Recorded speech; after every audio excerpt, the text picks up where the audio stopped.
year was 1852. While America's towns echoed with speeches of liberty and parades of pride, the swamps and cotton fields of Louisiana whispered a different truth. A truth written not in fireworks, but in chains and scars. Under the blistering sun, a boy grew into silence. His name was Samuel Hayes. He was not born in a cradle, but on the dirt floor of a wooden shack, where the air reeked of sweat, ash, and sorrow. His first lullaby was not the song of freedom, but his mother's trembling sung to cover the crack of the overseer's whip. Samuel's world was split in two. At the top of the hill, the big house glittered with chandeliers, silver plates, and velvet drapes. Down below, the quarters sagged with leaking roofs, mud floors, and the cries of hungry children. As a child, Samuel learned early that dreams were dangerous. Speaking out meant punishment. Asking questions meant pain.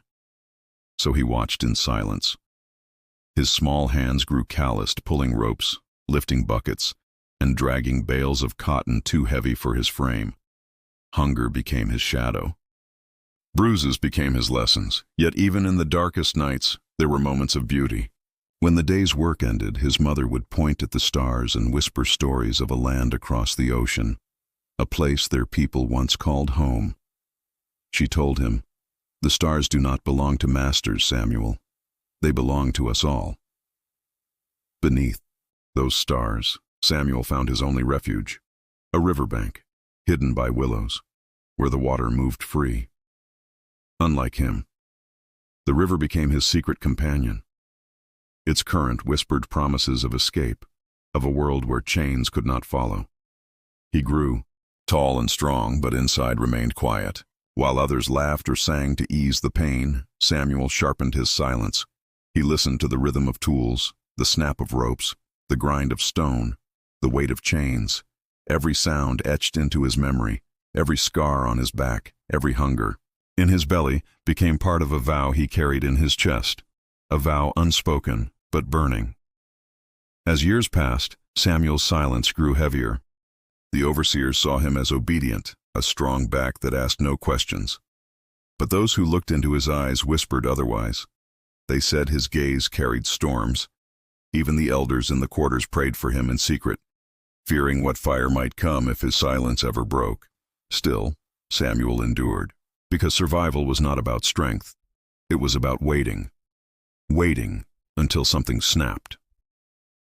By the time Samuel turned 20, his body was carved by labor, his hands hard as stone, but his heart was carved by silence. Yet silence did not protect the ones he loved. Her name was Ruth, a fellow slave, with eyes that carried the softness of dawn, even in a world built on night. She laughed rarely, but when she did, it pierced through Samuel's gloom like sunlight through storm clouds. In stolen moments, by the riverbank, in whispers while carrying buckets, they built a fragile dream. They spoke of saving coins, of running north, of a life where no man could claim them. For the first time, Samuel believed patience might be worth it. But dreams, on the plantation, were not allowed to breathe. The overseer, Thomas Crane, was a man who wore cruelty like a crown. By day he strutted across the fields with a Bible in one hand and a whip in the other. By night he prowled the quarters, taking what he desired, cloaking violence with scripture. One evening his eyes fell on Ruth, and when the sun rose, she was gone, sold south, traded like cattle. No goodbye, no promise, just absence. Samuel searched the riverbank for comfort, but the water no longer whispered freedom. It whispered rage. The dream had collapsed. The love that once anchored him was torn away, leaving only fury in its place. Where patience once lived, wrath began to grow. The rope he once used to haul logs now looked like a weapon. The axe he swung against wood became an extension of his will. Even his silence, once his shield, sharpened into a blade. Samuel realized a truth with terrible clarity. No man would hand him freedom. No master would grant it. If liberty was to exist, it would have to be carved with his own hands, claimed with his own blood. And so, he began to prepare, not with speeches, not with shouts, but with silence. He studied Crane's footsteps, the way the overseer paused. Before meals, the hours when he stumbled drunk, the keys he carelessly jingled on his belt. Samuel's eyes became weapons, every detail etched like scripture. Each day's labor became training. Splitting logs hardened his grip. Tying bundles of rope sharpened his sense of knots. Sharpening tools at the grindstone taught him patience. Every bruise, every lash, became rehearsal for something greater. The riverbank, once his place of hope, became his place of planning. He tested ropes there. He swung his axe there.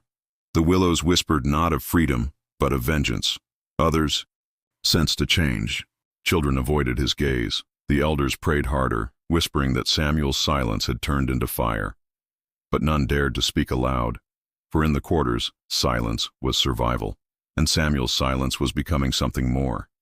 It was a storm waiting to break. The night was heavy with heat. The crickets had gone silent, as if the earth itself was holding its breath. Moonlight poured silver across the plantation, and by the riverbank, Samuel Hayes moved like a shadow. At his waist, a coil of rope. In his hand, the axe that had split 1,000 logs. His silence was no longer a mask. It was a weapon. He chose his first strike carefully.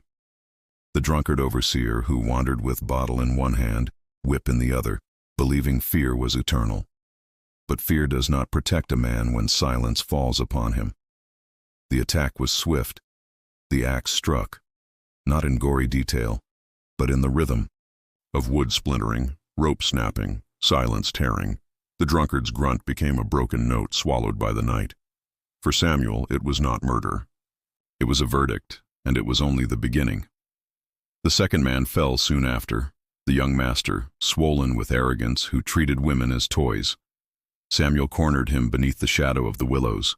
No speeches, no pleas. Only a rope tightening, and a name whispered like a sentence pronounced.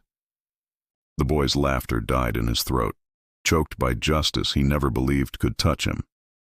The third was a brute, another overseer whose whip cracked even when rows were straight, who struck not from order, but from cruelty. His whip lashed out as Samuel approached, but rope and rage moved faster. The struggle was brief, the silence after, eternal. And then, only one name remained. Thomas Crane, the false saint. The man who had stolen Ruth and carved pain into Samuel's soul. Crane did not stumble drunk that night. He came armed, Bible tucked under one arm, pistol at his hip, sneer on his lips. "So it was you," he said, voice calm as a sermon. "You think you can judge me? You think you are more than what chains made you?" Samuel answered with silence. He uncoiled the rope slowly, its fibers whispering against the ground. The river seemed to hold still. The willows bent low, as if waiting. Crane drew his pistol, steady and sure. "Kneel," he commanded, but Samuel stepped forward. No bow, no plea. Just steps, firm as drum beats in the dirt. The shot cracked the night, bark split. The bullet missed, and Samuel lunged, hands hardened by years of chains closed around Crane's wrist. The pistol fell, useless. The two men crashed together, breath against breath, strength against fury. The rope circled, coiled, tightened. Crane cursed, thrashed, clawed. But Samuel's arms did not falter. His silence was heavier than any shout. When the rope drew tight, Crane's eyes widened. For the first time, the overseer looked afraid. Scripture could not save him. The law could not save him. The whip could not save him. Samuel whispered one name. Not Crane's, Ruth's. It was her absence that guided his hands. Her memory that carved this moment into being. And as Crane's body went limp, the river carried her name like a hymn. Justice, crude and raw, was complete. At dawn, the plantation woke to chaos. 3 overseers and a master lay silent. Fear no longer pressed upon the quarters. It shifted. For once, it was not the slaves who trembled. Samuel did not run. He did not hide. He sat by the riverbank, rope at his side, eyes calm, as though fixed on something far beyond the fields. When they found him, he rose without protest. Chains clinked heavier than before, but he carried them lightly. The trial was no trial at all. The verdict already written. Guilty. Death by hanging. The irony was cruel. The executioner in rags would, himself, be executed by rope. On the morning of his death, the crowd gathered. Men muttered of order. Women clutched shawls. Children climbed shoulders to glimpse the man who had defied the world. The hangman adjusted the knot. The rope creaked. Samuel's hands did not shake. When asked for last words, his voice was low, but it carried through the restless silence. Chains break louder than kings. The trapdoor fell, the rope snapped taut, and Samuel Hayes swung in the morning light, framed by the sky he had once stared at as a boy by the river. The crowd gasped, then hushed. For a moment, even the wind seemed to pause. What hung there was not merely a man, but a question, a shadow across a nation that celebrated freedom with one hand while denying it with the other. The masters told the tale as a warning, but in the quarters, the story became fire. They whispered his name at night by the riverbank. Children traced it in the dirt. Elders spoke it in prayers, not as tragedy, but as prophecy. Samuel Hayes died in chains, but in his final act, he was freer than those who owned him and the river. The river did not forget.